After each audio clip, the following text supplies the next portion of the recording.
I was told that I had to stay there per you. Yes, so that we could provide them to you and you would have an opportunity to take them back to your cell But should you wish can to they have review been them. delivered to the jail? All right. I don't believe there's any other preliminary issues we There need are. to address other than. That is wild, guys. That is rich. That is rich. What's going on, everyone? Christian Duke, Truth TV, where we tell the truth. Please like, please comment, please subscribe, ring the bell for notifications, guys. Because I got to tell you something, Truth TV, we got to get to 1,000. We got to get it monetized. We just got to start getting the intros. We got to start maybe getting some guests. We need to start branding and just promoting, because that's like what you do on YouTube, right? But, I said monetizing earlier, like the monetization might be enough to, get a couple of coffees at Starbucks, but we don't do it for that. But I'm not going to lie to you. Even a couple of coffees at Starbucks as a creator feels good because it feels like, hey, somebody's digging it, someone's getting it, and so that is just, I mean, that's huge. That guy at the subway, playing his guitar with a, like a guitar case open, he might make $100 maybe, but you know what? He's not homeless, and that's not all he's got. And he probably has a 9 to 5 that he likes. He likes it, but he doesn't love it.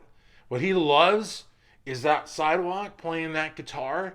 He's at the garden, you know what I mean? He's at the garden. He's at the Budokan, you know what I mean? It's a packed house. Everybody's looking at him. Rock photographers over there. Whole busload of groupies backstage. That's what that sidewalk is to him. And that $100, that's like the multi-million-dollar recording contract. That's the Lamborghini. That's the flying out of a plane on a parachute. You know what I mean? That's that. So, like I said, it's validation, it's recognition, it's all those things. And so a lot of people say, "Oh, you guys just do it for the money." No way. Could you survive on $15 a month? No, but it's just the knowing.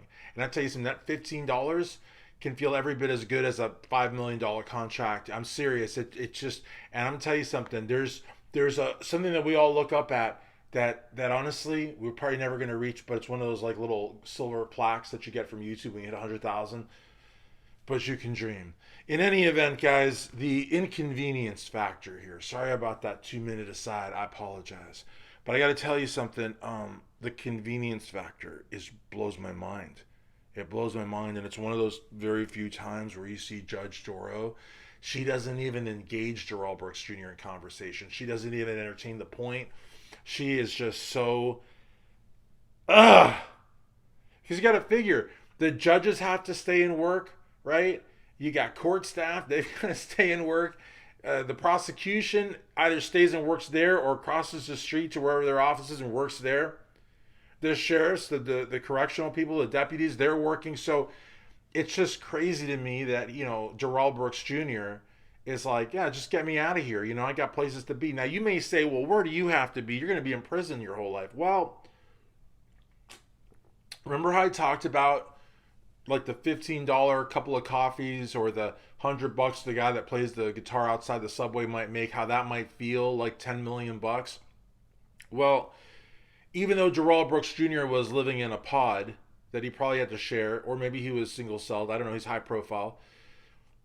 He was at a place where he could get a hot shower, get a good meal, and he's eating well, whether he's got money on the books or not, because he's on the trial of the century. He's on one of the biggest trials, a nationally, internationally televised trial.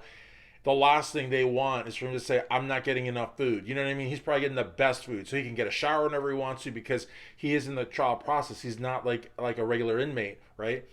He can get a warm meal, probably whatever he wants, all the prisoners are probably buying him stuff. People thought they were extorting him. No, they want to be his friend. He's a big star. He will always be a big star. So he can get a shower, a meal.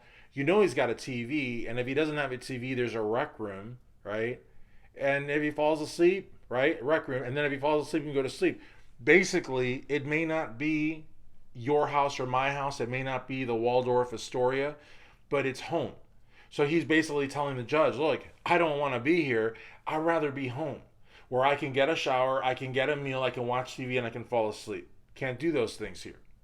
And to me, it shows just the absolute cold-bloodedness of Darrell Brooks Jr. because he's so concerned with his convenience. He's on trial for killing like 5 or 6 people, injuring 80 plus, traumatizing an entire community, and he's concerned about getting his documents delivered to him. I mean, it's just, again, it's one of those things where, Wade Wilson's a monster, right? Eric Murdoch's a monster. It's just one of the. I mean, but they didn't speak. We didn't actually get to hear them. And people will say, well, Darrell Brooks Jr. didn't speak either. He wasn't a witness. He didn't get to testify. Well,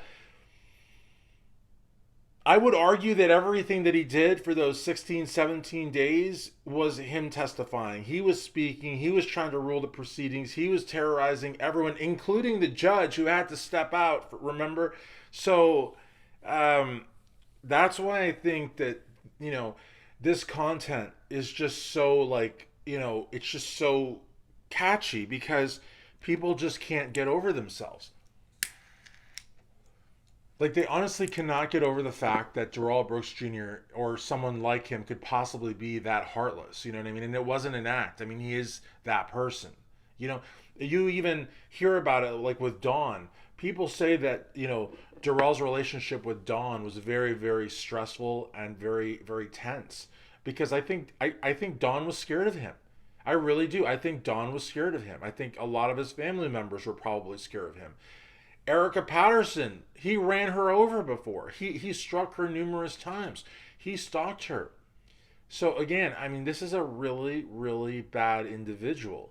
And honestly, it's funny that he's so concerned with his convenience, but at the same time, it's also very telling. Very telling. So, anyway, let me know what you think. I mean, I mean, if you think that he has a valid point, then say that. But I mean, I can't imagine that you would. I think it's absolutely insane that he's concerned with his convenience, in a trial like this.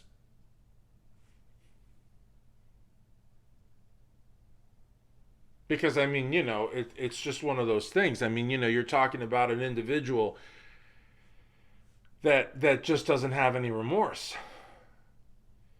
We never see any remorse out of him ever. Not once. It's just we don't.